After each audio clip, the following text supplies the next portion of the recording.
warahmatullahi wabarakatuh. Perkenalkan, nama saya Cynthia Melania. Di sini saya akan menjelaskan sekaligus mempraktikkan mengenai strategi exposition learning. Apa itu strategi exposition learning? Strategi exposition learning adalah suatu strategi di mana seorang guru langsung menjelaskan materi kepada murid-murid mereka.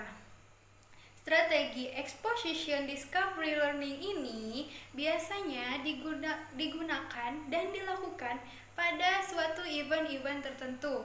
Misalnya pada saat presentasi, pada saat face to face, menggunakan web, dan lain-lain. Nah, strategi exposition discovery learning ini lebih mengacu kepada segi kognitifnya. Baik, selanjutnya saya akan mempraktikkan strategi exposition learning dengan materi aljabar kelas 7 SMP. Di sini kompetensi dasarnya yang pertama yaitu mengenal istilah dalam persamaan bentuk aljabar. Lalu yang kedua ada mengenal nama-nama dalam bentuk aljabar. Dan selanjutnya ada bentuk sederhana dari persamaan aljabar. Lalu ada juga pengaplikasian atau penerapan aljabar dalam kehidupan sehari-hari. Baik, selanjutnya ada tujuan dari pembelajaran yang menggunakan strategi exposition learning. Tujuan pembelajaran ini yaitu untuk mengetahui istilah-istilah dari persamaan matematika di dalam bentuk aljabar. Lalu yang kedua untuk memahami nama-nama dalam bentuk aljabar. Lalu yang ketiga untuk mengetahui bentuk sederhana dari aljabar. Lalu yang terakhir untuk mengimplementasikan pembelajaran aljabar ke dalam kehidupan sehari-hari. Baik, langsung saja kita simak video berikut ini mengenai praktik dari strategi exposition learning. Assalamualaikum warahmatullahi wabarakatuh. Halo, apa kabar semua? Semoga semuanya selalu sehat serta selalu berada dalam lindungan Allah Subhanahu wa Ta'ala. Amin. Karena kondisi pandemi saat ini, kita diwajibkan untuk belajar dari rumah, bekerja dari rumah, dan juga beraktivitas dari rumah. Oleh karena itu, pemerintah menghimbau para guru dan juga para siswa untuk melakukan pembelajaran jarak jauh atau pembelajaran daring. Karena pembelajaran kali ini online, maka Ibu akan menggunakan 3 aplikasi, yaitu yang pertama aplikasi Zoom, yang kedua aplikasi Google Classroom, dan kita juga akan memanfaatkan grup WhatsApp sebagai aplikasi selama masa pandemi ini. Dan juga Ibu akan selalu mengingatkan para siswa untuk selalu menjaga kesehatan dengan selalu berada di dalam rumah. Lalu, untuk absensi, Ibu akan menggunakan aplikasi Google Classroom yang nantinya Ibu akan membagikan kode Google Classroom. Nanti kalian bisa mengisi kolom komentar dengan format nama, spasi, nomor induk siswa. Baik, sebelum kita masuk ke dalam materi, alangkah baiknya kita berdoa sesuai kepercayaan masing-masing. Berdoa dimulai. Berdoa selesai. Untuk materi kali ini, Ibu akan membahas mengenai aljabar. Di sini apa ada yang sudah pernah belajar mengenai aljabar? Apa ada yang tahu apa itu aljabar dan bagaimana bentuk aljabar? Baik, untuk memahami memahami pembelajaran mengenai aljabar, mari kita simak video berikut ini.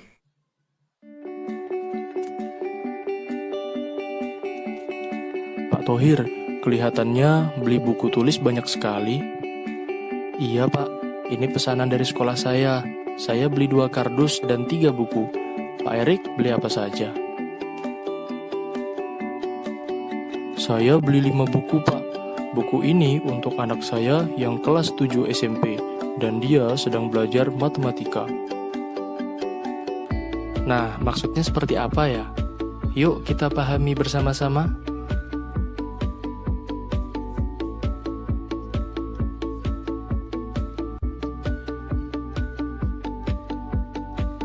Informasi yang diperoleh dari percakapan tersebut yaitu Pak Erik membeli 5 buku, Pak Thohir membeli 3 buku dan 2 kardus buku. Lalu, secara matematis dapat ditulis bahwa Pak Erik sama dengan 5, Pak Thohir sama dengan 3 tambah 2X. Lalu, apa itu X?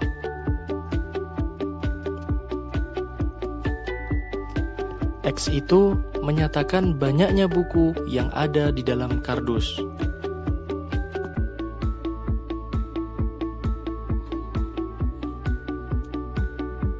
Jika di dalam kardus terdapat 10 buku, maka X sama dengan 10. Jadi, 3 ditambah 2 dikali 10 sama dengan 23. Jika di dalam kardus terdapat 20 buku, maka X sama dengan 20. Jadi, 3 tambah 2 kali 20 sama dengan 43. Jika di dalam kardus terdapat 30 buku, maka X sama dengan 30. Jadi, 3 ditambah 2 kali 30 adalah 63. Dan seterusnya. Jadi, banyak buku yang dibeli oleh Pak Thohir tergantung pada nilai X-nya.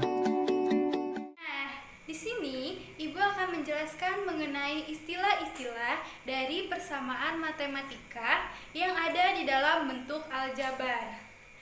Dari ilustrasi video sebelumnya, terdapat soal 2x plus 3. 2x plus 3, jika kita jabarkan, 2 disebut dengan koefisien. Apa itu koefisien? Koefisien adalah nilai yang melekat, nilai atau angka yang melekat pada variabel. Lalu, apa itu variabel? Variabel adalah simbol yang dapat nilainya itu dapat diubah. Selanjutnya, apakah variabel harus selalu X? Apakah variabel harus selalu Y? Tidak. Variabel itu bisa menggunakan simbol dengan huruf A, huruf B, huruf C, huruf P, Q, R, dan seterusnya. Lalu, selanjutnya dari 2x plus 3, 3 di sini adalah konstanta. Mengapa ia disebut konstanta? Karena konstanta itu merupakan angka yang tidak melekat pada variabel, atau tidak memiliki variabel. Sampai di sini, ada yang mau bertanya? Jika ada yang ingin bertanya, silakan bertanya mengenai pelajaran kali ini di grup WhatsApp. Lalu Ibu akan melanjutkan materi, yaitu mengenai nama-nama dalam bentuk aljabar. Yang pertama ada suku satu atau disebut dengan monomial.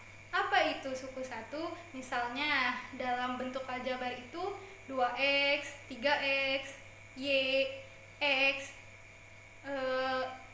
2 itu disebut dengan suku satu. Hanya mempunyai satu suku saja.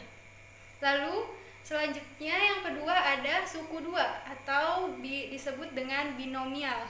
Misalnya dalam bentuk aljabar 2x plus 3, 5x plus 6, 4x min 5y, atau 4x plus 5y. Karena kenapa dia disebut trinomial karena terdapat dua suku.